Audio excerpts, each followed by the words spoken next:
Връщаме се в студиото и е време да дадем думата на доктор Неделя Щонова за традиционната поредица Духът на здравето. Здравей, Неделя! Здравейте, колеги! Радвам се да ви видя. Здравейте, скъпи зрители!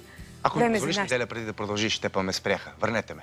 Днес си очарователно красива. Благодаря ти. Благодаря ти много. Днес започваме с едни любопитни факти за нашите очи. Примигваме над 10 милиона пъти годишно. Най-много очите се увреждат от козметика. Някои хора започват да кихат, когато видят ярка светлина. Невъзможно е да кихаме с отворени очи. Човешката очна ябълка тежи близо 28 грама. Човешкото око може да различи не 50, а 500 нюанса на сивото. Глаукомата е втората най-честа причина за слепота в световен мащаб. По инициатива на Световната асоциация по глаукома днес отбелязваме Световния ден за борба с глаукомата и по този повод в студиото е доктор Тасков. Здравейте, радвам се да сте тук. Здравейте, добър ден и на всички зрители на BTV. Сега се намираме в Световната седмица на глаукомата, която е от 8 до 14 март. При здравите хора нормално ли е зрението да намалява с течение на възрастта? Да, както споменахте, седмицата между 8 и 14 март за 6-та поредна година е световна седмица посветена на глаукомата, защото глаукомата е, така да се каже, едно от най-социално значимите очни заболявания, тъй като в световен мащаб 67 милиона пациенти на земното кълбо боледуват от глаукома, 7 милиона от тях са дефинитивно слепи. Безспорно, това е една от болестите, която се свързва с възрастта. Да. Това е болест, която се изявява обикновенно след 65 годишна възраст, но в тази връзка пациентите над 40 години още трябва да започнат профилактика на глаукомата, която се заключава в един обстоен преглед, на който да се изследва периферното зрение, очното налягане, а след 65 години тези прегледи вече трябва да са ежегодни.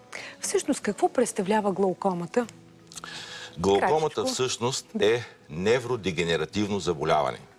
Тя не е заболяване само на окото, тя е заболяване основно на зрителния нерв и на ганглийния слой на нервните клетки в мозъка, при което се получава атрофия или, да го наречем по-разбираемо, притискане и съхване на част от нервните влакна, следствие на което пада зрението на пациента бавно и постепенно. Искам да кажа, че това не е толкова страшно заболяване, както се е разпространено, а е коварно заболяване.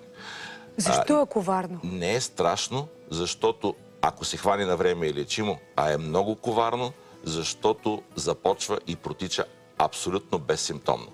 Без болки, без зачервяване, без каквито и да е симптоми, в един хубав ден пациента може да усети загуба на зрение на едното око. Винаги започва първо на едното и прогресира на другото око.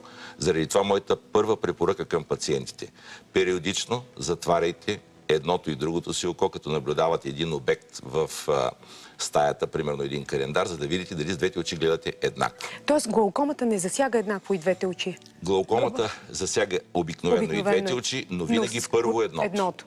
Да. Другото коварно на заболяването е, че започват типични промени в периметъра, в периферното зрение на окото, а периферното зрение на двете очи в много голям процент се припокрива и пациента не може да усети загубата на част от периметъра си.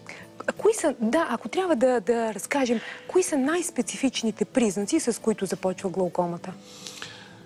Пациента може да има изключително лек дискомфорт в началото, свързан с леко дразнене, леко зачервяване на окото. Най-характерният признак обаче на глаукомата е промяна в периферното зрение. Заради това, подчертавам още един път, то трябва да бъде изследвано. Да. Съвременните апарати, които са компютъризирани периметри, много рано могат да открият типичните за глаукома промени в периметъра на зрителното поле. Добре, има ли схема за лечение? Знаем, има консервативна, има лазер терапия. По-нататък разкажете, как се започва? Така, веднъж поставена диагнозата, казах вече, на това страшно заболяване, обикновено пациента, така, моя опит е, че реагира с прекалено голяма оплаха, някои пъти с отчаяние. Но в последствие разбира, че това е едно лечимо заболяване. Да. И първата лечебна схема е лечение консервативно с медикаменти. Имаме на пазара вече изключително голяма гама от очни капки, които могат да повлияят очното налягане в много голяма степен. Съществува и лазерно лечение на глаукомата, което обаче има по-скоро временен ефект. Заради това може би най-ефективното лечение в крайните фази, когато вече лекарствата не помагат, е оперативното. Оперативно. Това е стандартната терапия, стандартният подход към глаукомата. Но тук, преди да продължим да си говорим за нещо модерно, знаете ли, вчера, когато преглеждах зрителските въпроси към нашето предаване, за пореден път ми направи впечатление колко интелигентна нашата аудитория, защото имаше много питания, свързани с алтернативния подход към глаукомата. И по-специално, доста зрители бяха прочели официални проучвания и ако трябва да синтезирам въпроса, може ли медицинският канабис да се счита за обосновано лечение при глаукомата? Много интересен въпрос. Така е. Той е свързан, според мен, освен с въздействието на медицинския канабис върху някои болести, не само глаукомата и болестта на Алцхаймер също е в тази група, а по същия начин има изследвания, че тютюна също въздейства положително на болните от Алцхаймер и дори има изследвания, които показват, че няма пушачи болни от болестта на Алцхаймер. Ама знаете ли защо няма? Защото те умират преди възрастта, в която я развиват за това. Но това не означава, че тези две вещества би следвало да се препоръчват по стандартния им начин на употреба. Основен принцип в медицината от няколко злини да се избере по-малката. Не знам дали пристрастяването към някакви вредни вещества е средство на избор при това заболяване, специално при глаукомата. Всъщност, какъв е механизма на действие? Открити са в окото, както и в мозъка, така наречените канабиноидни рецептори, CB1 и CB2, и марихуаната, приета по два възможни начина. Перорално, т.е. чрез дъвчене или изпушена цигара, може да повлияе на тези рецептори по такъв начин, че в продължение на 3-4 часа да се понижи вътреочното налягане. Тук обаче трябва да отворим скобата. Глаукомата не е само повишено вътреочно налягане. Глаукомата по-скоро, тук е място да подчертая, е група болести, по-скоро глаукоми, които имат различна етиология, причините различна патогенеза и които водят до увреждане на нерва. Имаме случаи на глаукома с ниско налягане, т.е. пациенти с нормално и по-ниско от нормалното налягане, които вече имат глаукома. Имаме случаи обаче и пациенти с високо налягане, които нямат глаукома. Така че... Да, това е хубаво обяснение. Пак да се върнем на марихуаната, за да го изчерпим въпроса. Проучванията показват първо, че ефектът от марихуаната е дозозависим. И има определен времеви интервал. Т.е. той действа 3-4-5 часа. Нали, намалява вътреочното налягане. Защото с колко го намалява? С около 20-25%, което е съпоставимо с стандартната терапия. Да, целта е да се намали налягането с около 30%. Така че имаме ефект. Целта, да, т.е. има някакъв ефект. Да. Точно така е. Налягането се намалява, но то е изключително малко. В тази връзка още от 1970 година са правени опити да се направят очни капки, съдържащи марихуана, така че да се избегне вредния ефект на пристрастяването към това вещество. Но оказва се, че този медикамент е неразтворим и всъщност капките не действат, тъй като сухото вещество остава, то не може да проникне в очната ябълка, а водната съставка се изпарява, така че капки все още не са направени. Да, но сега някой да не вземе да направи погрешен прочит на този разговор, че ние насърчаваме или стимулираме, просто споделяме някои проучвания, защото пък потенциалните вредни ефекти от марихуаната и от това, че те могат, марихуаната може да бъде врата за едни по-тежки наркотици, също не бива да се пренебрегват. Нали, дългосрочните вредни ефекти, които марихуаната има. Това е абсолютно така. Да, аз това няколко пъти подчертавам, не бива в никой случай ние не препоръчваме. Аз смятам, че съвременната медицина обобщава опита на цялата медицина и всички лечители от времето на Авиценна до днес. И залитането само към природни продукти не е нещо, което е най-добрият избор, тъй като тези природни продукти, както и наркотичните вещества, се използват в медицината под форма на готови форми, препарати, които имат безвредно действие. Тоест, как да отговорим на един добре формулиран зрителски въпрос, могат ли лекарствата, основани на канабис, да бъдат бъдеща стандартна терапия при лечение на глаукома? Аз бих казал, че ако се изготви медикамент в подходяща доза, защото знаем, че едно лекарство не е лекарството, а дозата. В една доза то може да бъде смъртоносно, в друга доза може да бъде лечебно. Ако се изготви медикамент в подходяща доза, може и да има бъдеще. Но това е въпрос на бъдещи проучвания. Добре, затваряме скобата, връщаме се към стандартния подход. Какво да направи един пациент, за да управлява по-добре своята глаукома? Какви са последните консенсуси от антиглаукомните конгреси? За да управлява своята глаукома, пациента трябва редовно да посещава своя лекар. Той трябва да намери своя лекар и да му вярва. Като лекаря провежда лечение, първоначално, разбира се, консервативно, както казахме, с медикаменти. Когато обаче тези медикаменти спрат да действат, се пристъпва към оперативно лечение. Да. От последните конгреси, оперативното лечение на глаукомата, което до момента се разделяше на два вида операции, така наречените фистолизиращи операции, които подобряват оттока на течност от окото, и операции върху лещата на окото, на последните очни конгреси сякаш предимство вземат операциите, които въздействат върху лещата на окото. Или първата операция при някои случаи на глаукома е факоемулсификацията.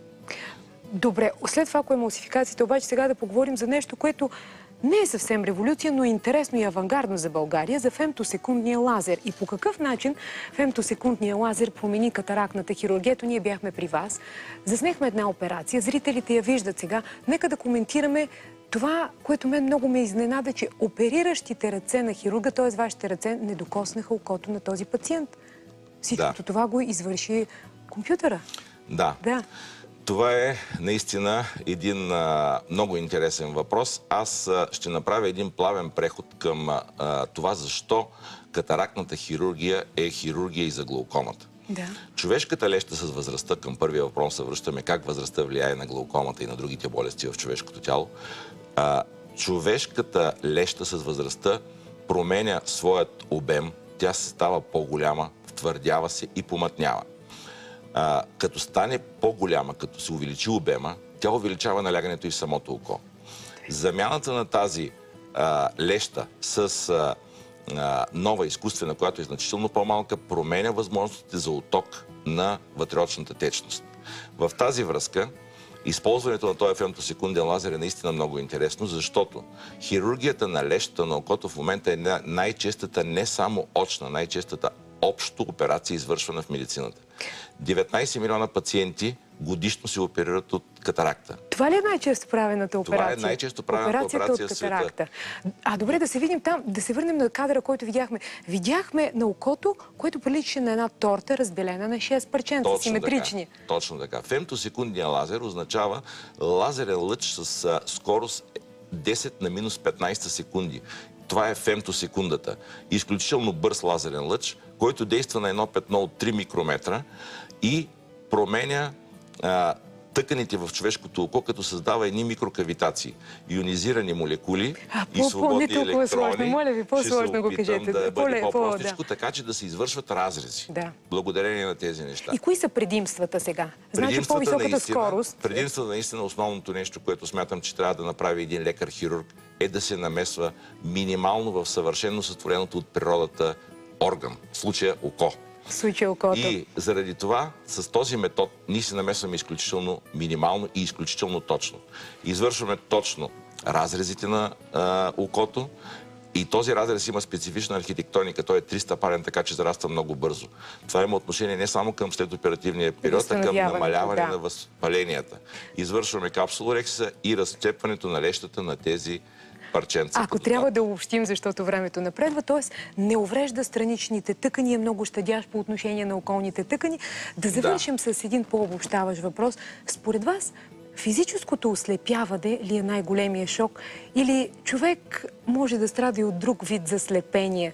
Ето, има едно много хубаво есе на слепият незрящият, аз така опитвам да си незрящият аржентински писател Борхес, който казва: слепотата е дар. Да, аз не виждах, аз бях незрящ, но това ми помогна да открия невероятни хоризонти на душевното познание.